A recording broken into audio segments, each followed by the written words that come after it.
we don't have Naukri access. We used to have a printed Excel sheet of close to 6 7 papers. I need to shortlist candidates with the Excel sheet, and I need to speak with candidates. I was a cold caller initially, and stakeholder comes with a very unrealistic expectation, betting down at least for one role for 20 candidates or 30 candidates. Yeah, benefit for us, but it cannot replace humans. That.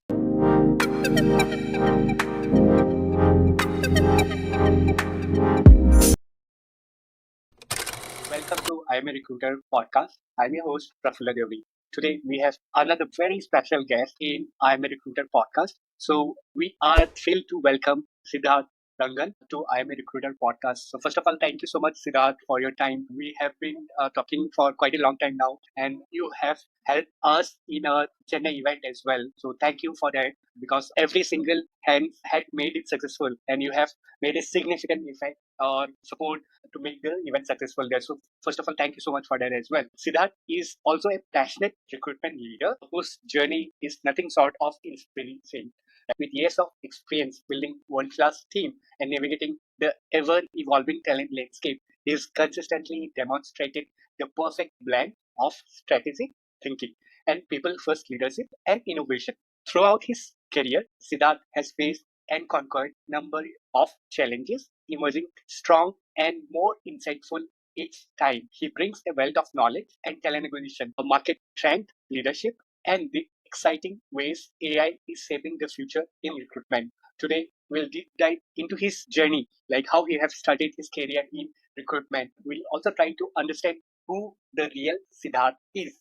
So we can't wait to learn from Siddharth's journey and wisdom. So let's get started. So once again, Siddharth, welcome to I'm Recruiter podcast. We are really excited to know about you and your journey, Siddharth. Thank you, Prafula. Thanks a lot for the brief introduction. It's my pleasure to be a part of I'm a Recruiter. This is the first community, I would say, for recruiting. We don't have a community at all for recruiting, and this is the first community we started with recruiting. Definitely, we can collaborate with a lot of ideas and techniques in recruiting with each other. Whenever I have doubts, I speak to one of the community member, get their thoughts, get their ideas and vision. Everyone will have each kind of ideas, right? Whenever we implement something. So I'm a recruiter. Helped me a lot in this journey, definitely. Thanks a lot for for founding this community, Prafula. To Bharati also for finding this community. And my journey with recruiting is close to 15 years, and I started with a very small company called Sundram Infotech. And when I joined them, I cold caller, calling all the candidates. We don't have Naukri access. We used to have Excel sheet of, printed Excel sheet of close to 6 7 papers. I need to shortlist candidates, with the Excel sheet, and I need to speak with candidates. I was a cold caller initially, and slowly I scaled up to a recruiter in Sundram Infotech. And then I moved to a consulting firm called QSOS, and where I used to learn a lot about, how to handle clients, how to work on very niche roles, work on tough roles, because consulting usually we get tough roles actually. How to work on tough roles, how to handle customers. That's something which I learned in my second organization. So each of my organization where I worked, I learned something. I believe learning is an infinite action. So I learn a lot in each of my organization, and then I moved to Hire Pro, and I was engaged with Ericsson for a long time, for 3 4 years, and I was the single point of contact with Ericsson. Where I didn't have any recruiting team in Chennai, and I was the only person as a recruiter in Chennai managed the entire Ericsson R&D. That was a very good journey. I worked on a lot of expansion for them. Individually I learned a lot. When I was a single person, I learned a lot actually. There is no team at all, and I have to deep dive in each of the process, understand the hiring manager. At times we used to have very tough hiring managers also. you know when I say tough hiring managers, they ask everything in one job description. That's a problem we used to have. So managing those things and learning with the experience is something which I had it with Ericsson, and then moved to a very good journey. That was my very long tenure with Genesis. And initially I started with Genesis as a consultant, and slowly grown up to a senior talent partner. And then when I left them, I was handling the recruiting for the Asia Pacific region for them. And typically, Genesis is a product based company, and I used to work for their R&D hiring, and also for their professional services hiring. And when I joined them, they were very small, with 60, 70 employees. And, when I left them, they were close to 800 employees, actually. That itself shows, I worked on a very high scaling up of the organization. And that's my journey with Genesis. And now with Miratech, for the past 2.5 years, I'm handling a lot of strategies with Miratech in terms of hiring and, learning a lot on, how to manage different stakeholders, how to be successful on recruiting, how to make recruiting successful. The other words I would say, So that's about my last journey with Miratech, and and still it's going on. Fixing up a lot of recruiting things, and putting up a best process in hiring, actually. So that's about my career. In a small gist. Thank you for the brief background about your journey from where you have begun and where you have headed till now, right? So first of all, thank you once again. Before we start, right, Siddharth, if you can also give us a little bit about more background, who Siddharth really is, where you were born and what up, kind of. Then probably you can talk a little bit about your education background and how did you landed in recruitment after that. Okay, that's a good question, actually. So I'm born and brought up in Chennai, actually, and my family stays in Chennai, and how I landed up into a recruiting is a very good question. And I started my BCA in 2005, actually, bachelor's in computer application, and I completed my BCA in 2008 from University of Madras, and in 2008, I thought of, my mind was, to go to MBA, but BCA is something relevant to MCA, so you need to go to MCA. That is another wavering mind I had, during my education, and very confidently I took my step into a master's in business administration, and I took HR and systems as a core, study there. So when I took MBA, I thought of, researching about what to do next. Since I took a different path from BCA to MBA, it's a very different path. I thought of starting as a software engineer, but you turned out to be a master business administration graduate. What are you going to do? And then I thought I can be a recruiter, and that's something, which I thought of going into HR. Thing is, at that time I used to see, during my college days, I used to see HR as something, it is one of the powerful posts. It looks like a chief minister of a state. They are the chief minister of the company. HR seems to be very powerful. I thought decided to enter HR, and that's where I landed with the recruiting. Actually, I waited for a long time to get a recruiting job. My first job seems to be very tough to crack, and it's always a difficult journey to crack the first job. Right? So, but when we crack it, when we go into the job, learning things, then our life path will go like a train. It's unstoppable, actually. That's how I started, landed up to recruiting, and still I remember the journey, actually. I see that. So generally during our 10, 12 time, for me personally, I didn't had anyone to guide which career to choose, right? So by chance, I have landed in MBA. Engineering was kind of a parent choice because every individual were kind of doing engineering or medical, right? Those kind. For you, like, did you had anyone in your family to guide you which career you have to choose and move along? So very precisely, I would say, no one is there to guide me, but still, it's my own decision to be landed here. But you're right, somebody has to, guide which career we land into. Guidance from who is an expert is really important here. But I didn't have someone, but I'm there for someone. Now, I used to guide many of the students who comes out of 12th. When they ask me, I guide them. Take this. You can consider this. You can go into this option. This might change out your future. That's a guidance I used to give now, but I didn't have someone to guide me.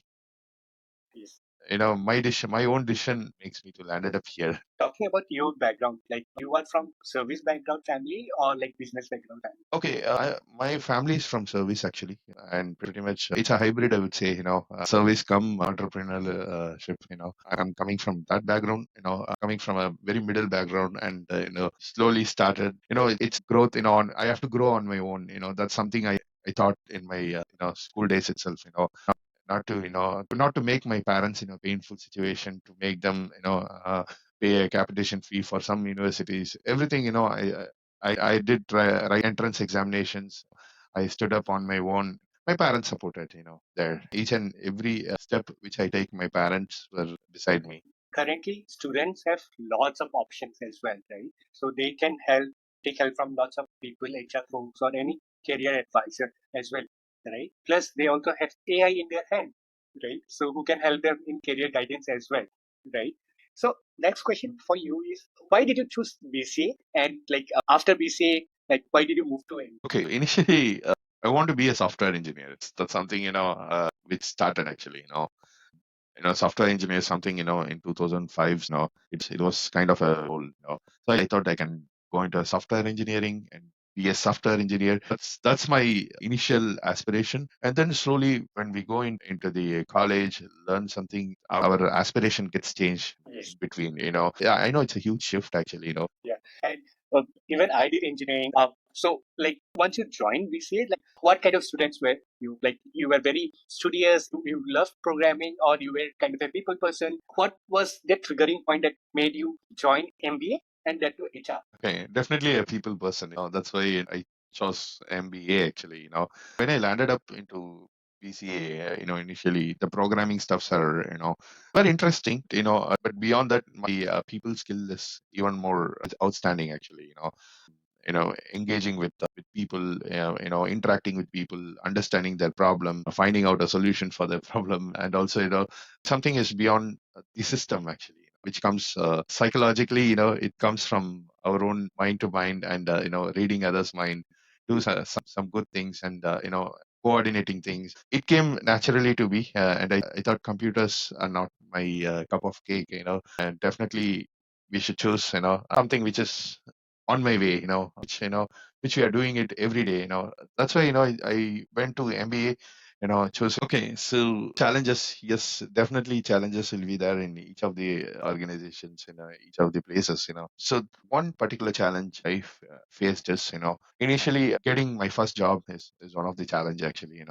That I would say, it's tough to crack. We need to have a lot of referrals, and we need to push it.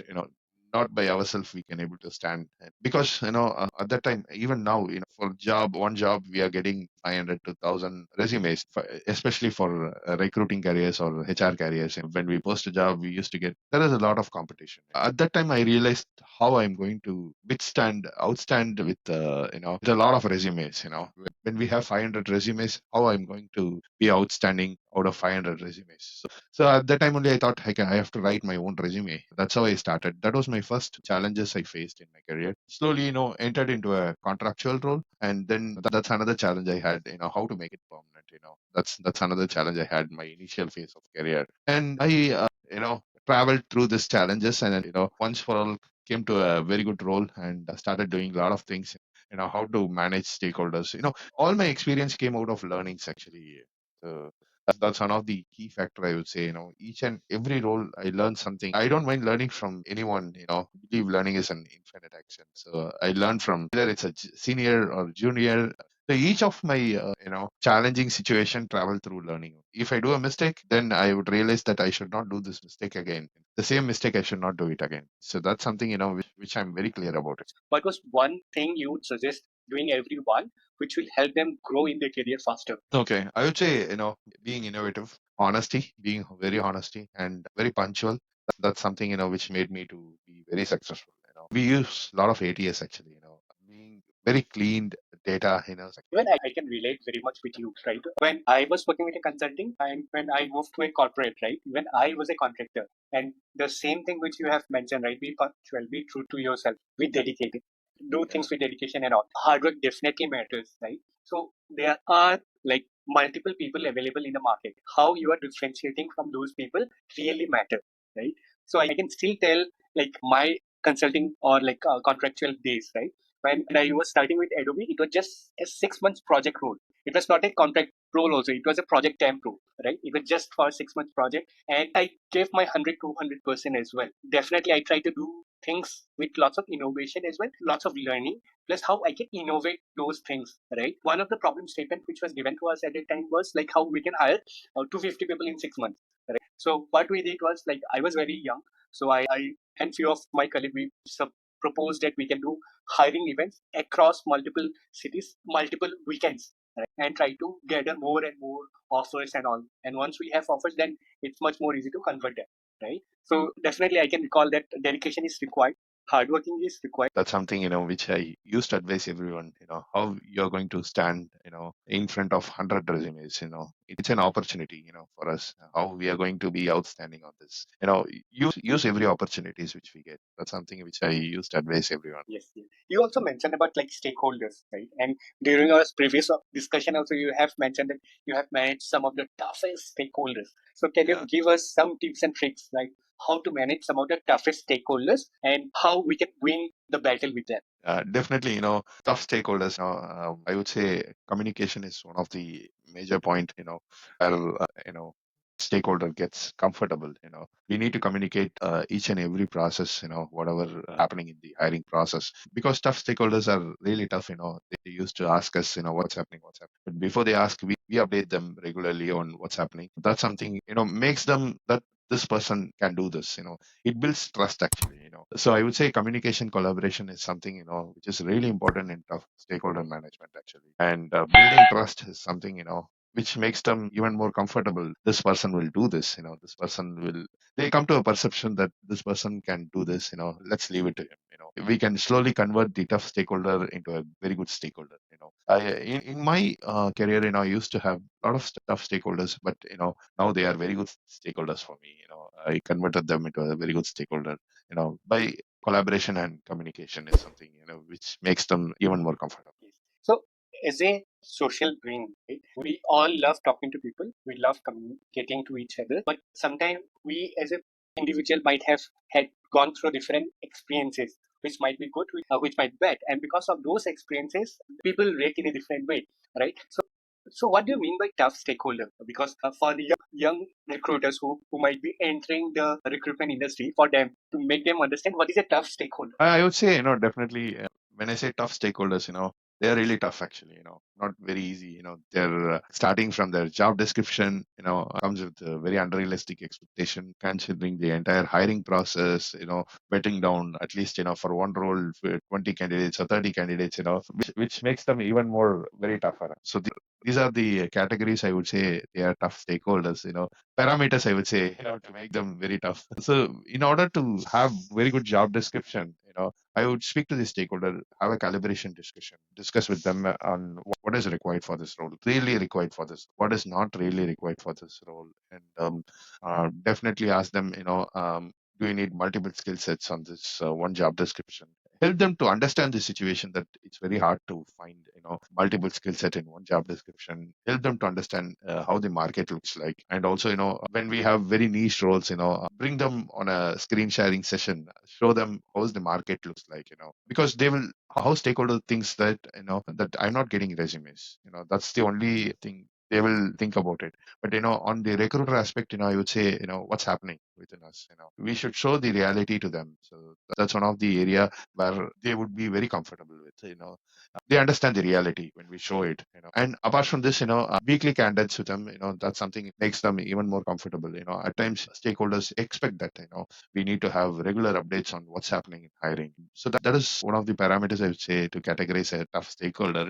If you don't update them, they become even more tougher. It ends up in escalations. So keep them updated on each of the steps, have a collaborative decisions, something which makes them even more comfortable, and it helps to build trust. So it may, I usually do that, have a very collaborative discussions on hiring. If I have some doubts, I will be very transparent to stakeholder that I have these doubts, and you need to vet this down during your interview. So this is kind of a collaborative, very collaborative session it's going to be. And in a way, it eradicates in the tough stakeholder term itself, when we end up the process, the tough stakeholder will be a very good stakeholder when we close that push. Yeah, I definitely agree, right? So building the trust is very important, right? And to build that trust, definitely good way is communicating or over communicating, right? Instead of the hiring manager reaching out to you, if you can proactively plan your day before the hiring manager reach out to you, if you can go and update him prior, then the hiring manager mindset will shift. So in my experience, why does the hiring manager become tough stakeholder is because the previous recruiter, whoever was working with him or her, might not have communicated in a good way, right? Someone who might not have collaborated, which Siddharth was mentioning in way, right? We as a recruiter know that the market is not good, but how does the hiring manager will know if we are not sharing those details? right? They will be in the assumption that the recruiter is not doing his or her job. For them, the importance of getting the resume is there, right? Because for him, closing the position is important, right? That's true. End of the day, that's important. They need resumes. Yes, At yes, any yes. cost, they need resumes. We need to be our work to be give the resumes. That's Yeah, something yeah. we need to plan it accordingly. How to get the resume at any point. Even if it's a niche skill or profile, very low profiles in the market. How to attract candidates. That's something in which we need to do it. Yes. Okay, so before we move to the next question, because we'll talk about sourcing in a while, but before moving to sourcing different techniques and other things, because Siddharth is known for unconventional sourcing techniques. So he have mentioned it a couple of times during our previous conversation as well. So we'll try to understand the bits and pieces about sourcing technique from him. But before that, Siddharth, a quick rapid fire question for you, because otherwise some of our Gen Z audience might feel that, hey, these guys are making us feel bored talking about this stuff, old stuff, and all those things. Just to make them comfortable, these three questions for you, Siddharth. Right? So, if you weren't a recruiter, what would you be doing today? I would be a software engineer, definitely. Okay, Writing. okay. So, one book or podcast or movie that have changed your perspective on life or work. Okay, I would say man management.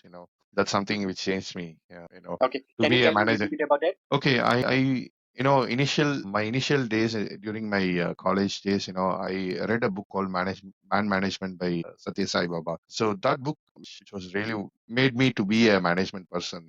How to be a manager or management person is something I got it from there. So that's one of the key thing made me to transform into computer applications to a management person. Okay, great. So, describe your leadership style in just 3 words. I would say communicative, more communicative, collaborative. That's something which we needed for a leader, and also stand with the team. That's something which makes me even more better. When the team is at a difficult stage, I would stand with them. Help them to come across. Yes. So one bonus rapid fire question before we move to the sourcing. So recently I have visited two different colleges in India, in different parts of India. So for students, like in their mindset, the package is very important when they are trying to go through the campus placement and all, right? So since you have 15 plus years of experience, so what is important for you if you can stack rank, right? So number one, I would say like the job itself, right? Number two is the work-life balance. Number three is the technology you are working with, right? Number four is the company or the brand, and number fifth is the package. So, can you stack rank as per your experience or as per your thought process? Okay, so in the early stage, I would say it would be majorly on getting a job. In the early stage, and then slowly when we grow up, we started seeing technology and company brand. That's our second footstep. And when we grow up even more, the salary part which comes to play. We need salary, and finally, I would say in a stage of 10 years or 11 years, I would say work life balance is really important. So that's how I categorize each steps. With my experience I'm saying this. But students are pretty much, since you told that you went to a college, students are pretty much mature nowadays. They choose all the four together, and that's how they select nowadays. In campus interviews, they need all the four together. I lost you. I cannot hear you. Can you hear me now? Yeah, it's clear. Okay. Somehow the speaker, one of the student was asking me which skill to choose. That is number one question, right? Because every organization asks different skills, and based on those skills, the packages are decided, right? Amazing. So students, I would say initially how their package and the selection criteria is, they should be openness to learn something since they don't know much of the things in the early stage. They know only coding. So that's, I would say, their openness to learn, that's something, which they would look for. A good communicator and a person who knows how to think differently on logics. That's something, which makes them stands out actually. So these are a few things, which makes them to be selected in the job role with a good salary, I would say. Actually, mostly students need a job. Actually, very few students might have the option to choose between package and technology. But mostly students will choose the technology, I would say, company rather package. That's something is college. My perception is, at their initial stage, they need to learn a lot. First, So moving to our next topic, which is like the unconventional sourcing techniques, right? When you started your career, there were not much of Naukri or other job portals as well. So what are different evolved today? having an Excel sheet, finding out candidates in Excel sheets, and then it transformed to a portal, Naukri job portal time. And then it changed slowly to LinkedIn, use LinkedIn Recruiter. We started headhunting people through LinkedIn Recruiter. Now, I would say even the LinkedIn has become a Naukri nowadays. We have a lot of candidates, active job seekers with 5, 6 offers, and LinkedIn also exploited now.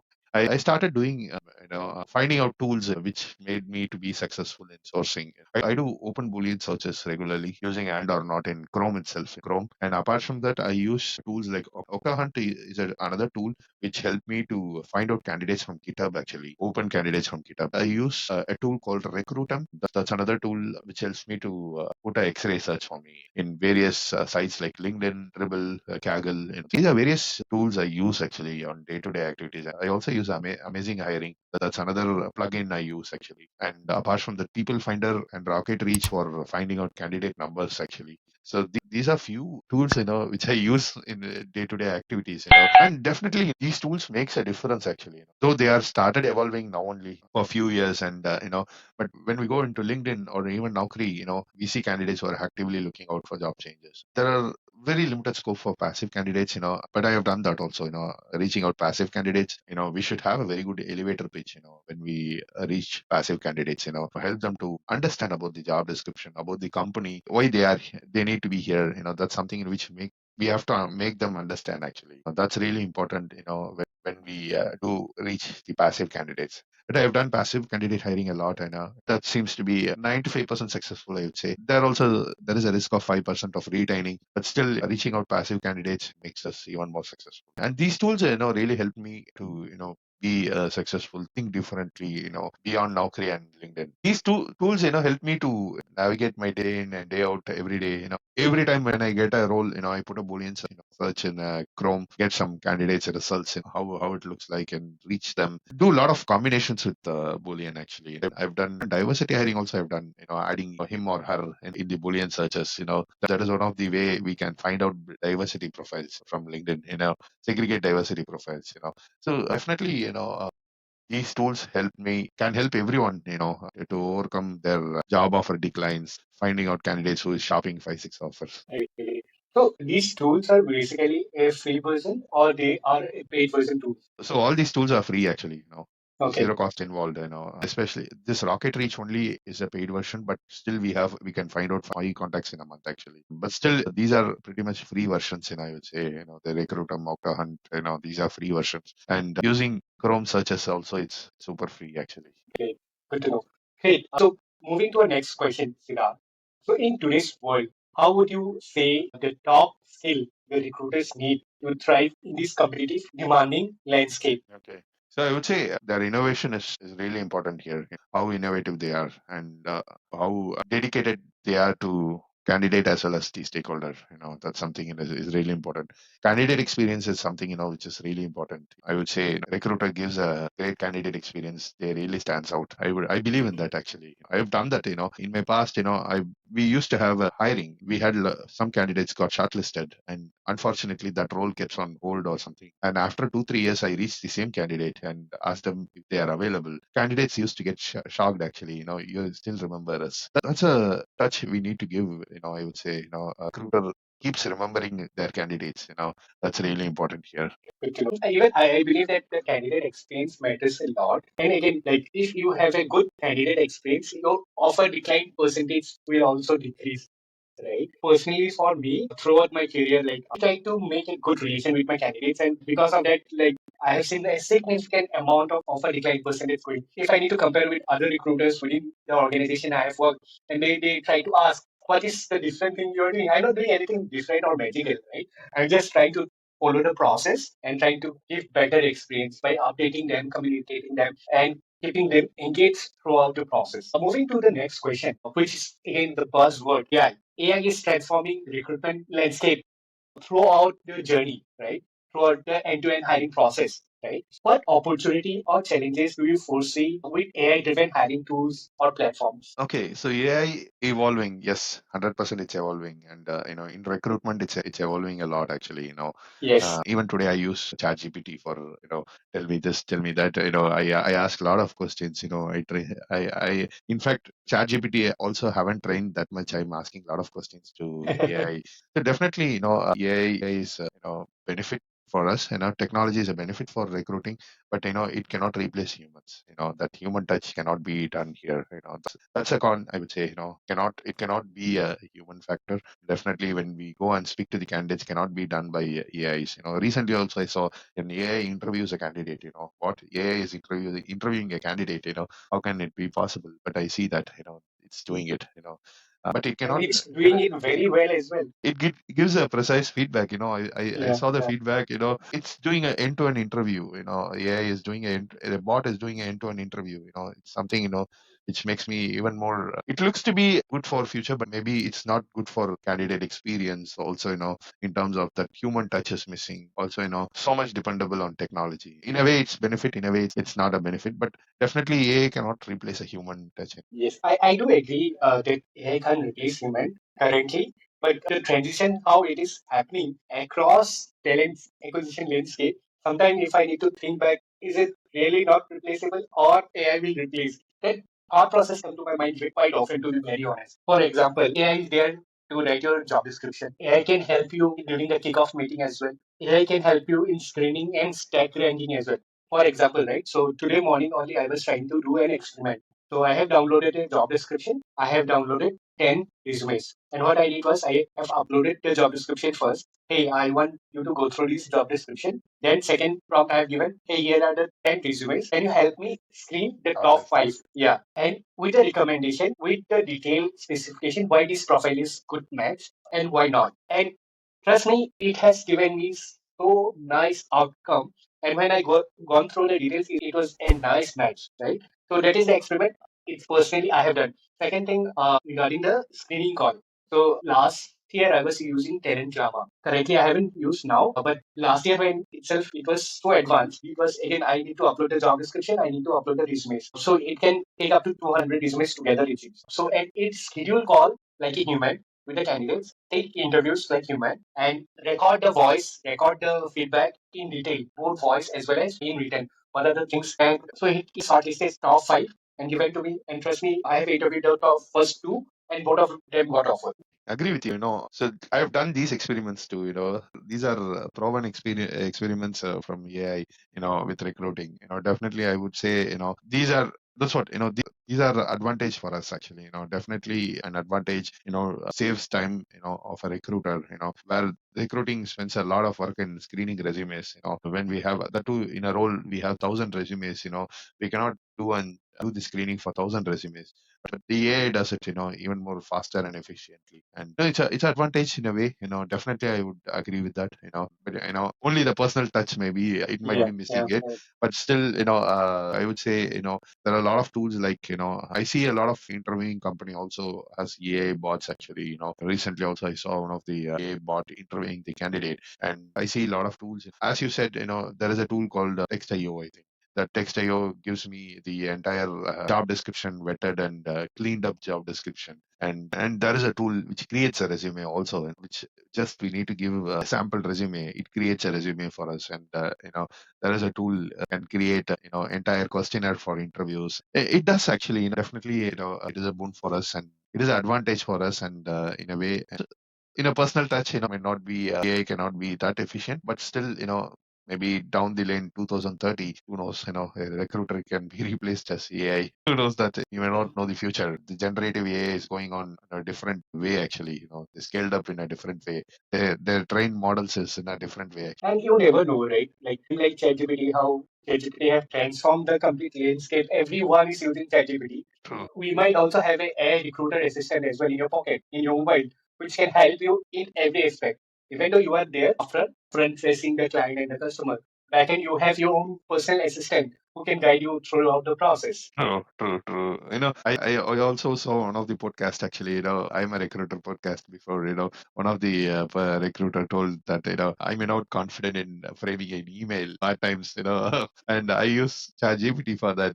That's one of the famous podcast I see it. But that's true actually. Even I used to have a doubt. With framing an email. Oh, this is something wrong or right email or whenever framing an email. But still, ChatGPT helps us a lot actually. Here, it has a lot of advantages. I would say, Yes. rather commenting on disadvantages, it saves a lot of time and even more faster, efficient actually. Only thing is, it's not negotiating the salaries. That's the Yeah, only thing yeah, it's yeah. not doing. Otherwise, it's doing the entire process of a recruiter. Yes, yes, yes. With interest of time, I think last two questions I have for you, Siddharth. So, looking at the current market trend, whether it is a remote work or skill first hiring or employer branding, what do you think company must focus on to win top talent? Say employer branding, that's the EVP. I would say, the employer branding is something which is really important for any candidates, who needs to choose that company. They needs to know what's this company doing and how famous in the market, and maybe that's one of the key things. Each of every candidate does it actually. They go to the Glassdoor, see the review, how is the review, and they go to LinkedIn, reach one of the employee and ask them, how is the culture there. Those are few things which every candidate has to do it. I would say, definitely they are doing it. Many candidates are doing it. Whenever they join my company, they ping me, ask me how is the company culture, how is the company, Yes. everything they ask. Candidates are super brilliant nowadays. They are you know very mature to select which offer they need. In a way, employer branding helps them to choose the right opportunity, I would say. One decision or mindset shift which have helped you grow as a leader. Okay. I would say my optimistic approaches, that help me. And I would say, whenever I have an assignment, very optimistically take that assignment and complete that, that's really important. Taking and work and completing it is really important on time. And how we do it, that's really important. Detailed report we are doing, even working on a report, a case or something, whatever it is, go into a root cause analysis, how we are going to do it, and what is the aim for this project, that's how it makes me even more successful. My optimistic approach helps me to grow actually. Have you ever thought of becoming an entrepreneur?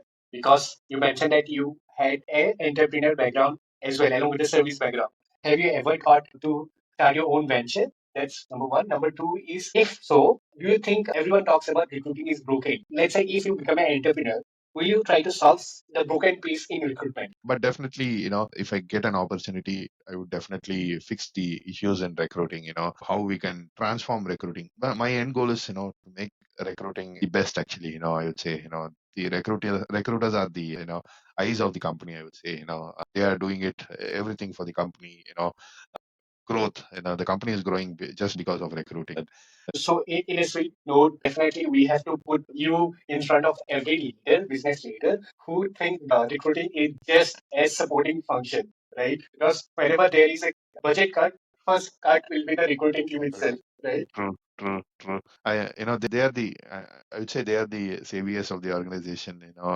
Recruiters are, kind of, I would say doctors of the company.